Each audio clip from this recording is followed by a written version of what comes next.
Premium Media's Mining Weekly is speaking to John Siganek, the Managing Director and CEO of VR8, a junior vanadium developer that is listed on the Australian Stock Exchange, the ASX. VR8's projects are the Steelpoort Drift project and the Tweefontein project, which are located within South Africa's prospective Bushveld Complex.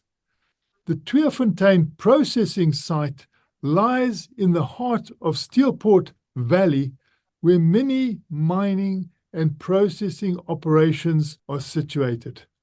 Hi, John. It's great to chat to you.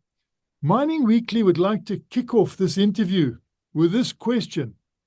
Why vanadium?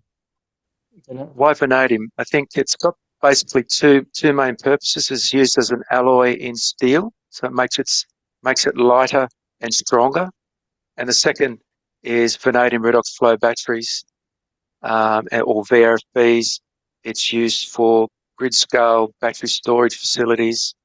It has long life of 20 years plus, and the electrolyte can be recycled. So it has many advantages compared to the traditional lithium-ion batteries, for example. And the demand for vanadium is forecast by commodity analysts to grow substantially in the next 5 to 10 years off the back of VRFBs. And how are you going to mine this vanadium? How are you going to market it? And how is it consumed, although you've given us quite an insight into that? So it's simple. It's going to be open cut. It's going to be a very large open pit. The ore body outcrops, so it has no waste, effectively. So therefore, we've got low strip ratio, which means we have very low operating costs as a result. And that puts us in a very good place on the cost curve internationally. So we'll be very competitive. Next to the mine, we'll be building a beneficiation plant, which basically produces a vanadium-rich concentrate, which will then get transported 15 kilometres to our downstream processing facility at Tweefontein, which will then produce a vanadium pentoxide flake, which will then go to the steel and VRFB markets. And so that's the way it's on the consumption side. Is that the way they like to receive it? In the way that we've configured the operation, we've just focused on vanadium pentoxide. A lot of our peers in the bushfield produce a range of other metals, but we're just focused on vanadium pentoxide flake, which is the core ingredient. In the future, once we're in production, we will build additional flow sheet capacity in our plant to produce other products as well. But vanadium pentoxide is the core ingredient for the steel and precursor for the electrolyte as well. And what is the latest news from your two projects? Our Steelpoort Drift project, it's and Tweefontein project advancing along very well, with a lot of the feed work being developed on both the projects. So technically, we've moved a long way from having a feasibility study over 12 months ago, and we're building a team. So that's progressing along very well. And how would you describe the present state of the vanadium supply-demand equation? The demand in terms of vanadium pentoxide equivalent, so that lots of companies use different measures, but we use vanadium pentoxide equivalent because we'll be producing that. It sits at about 200,000 tonnes per annum at the moment, and that's from a mix of primary and secondary sources of vanadium. So we'll be in the primary category, and by about 2033, analysts are forecasting that will grow to about 300,000 tonnes per annum of vanadium pentoxide equivalent. So from our perspective, our operations are planning to be in production by the end of 2026, early 2027. So we'll be well placed to meet that growth in vanadium demand from VRFBs in the future. And in what respect is your development strategy green, clean, and nature positive? There's a couple of areas, and in terms of the Steelpoort Drift project itself, it's very large. So it's got 680 million tonnes of resource, and based on our DFS, we have a mine life of about 180 years. So it's going to be around a very long time. And next to the mine, we'll be building a beneficiation plant, as I mentioned earlier. And beside the beneficiation plant, we'll have a solar facility and a small VRFB.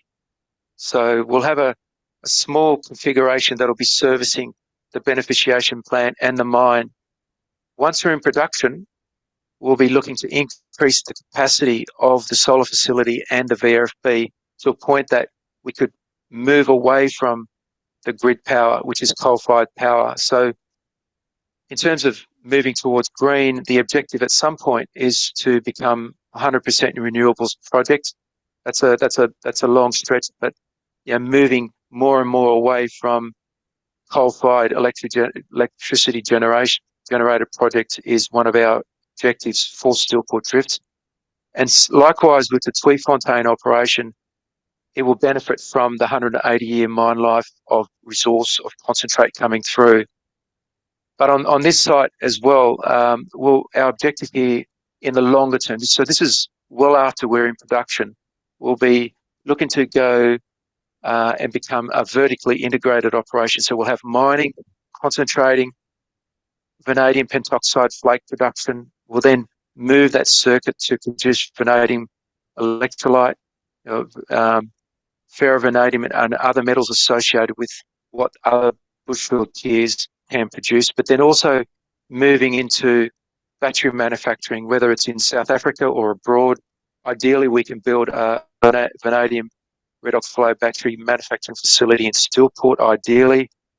But at the end of the day, the objective is to become an energy generator ourselves, where we have a solar plant or a wind facility, and we use our vanadium as the source of the VRFB that's used to store the energy generated from the wind and the solar.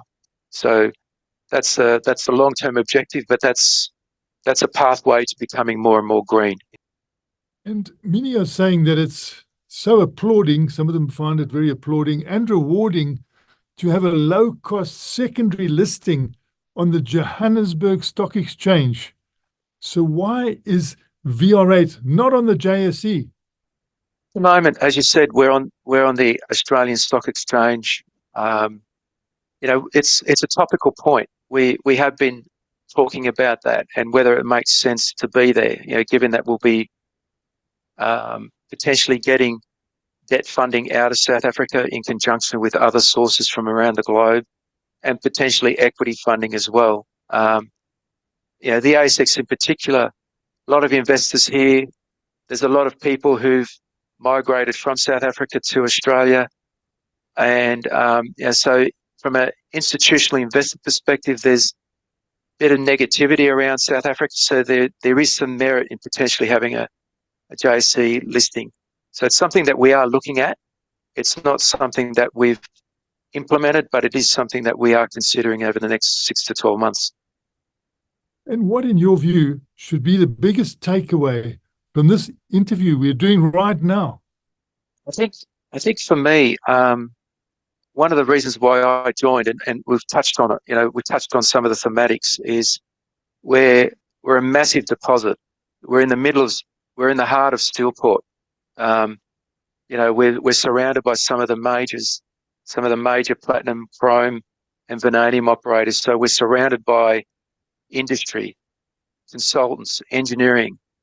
So you don't get that in other jurisdictions, in places that I've worked in, be it in remote locations in West Australia or in South America or other areas of Africa. You don't have access to power. You don't have access to a lot of things. So having a project of this magnitude, a tier 1 asset, first quartile facility, first quartile operation in the Bushveld,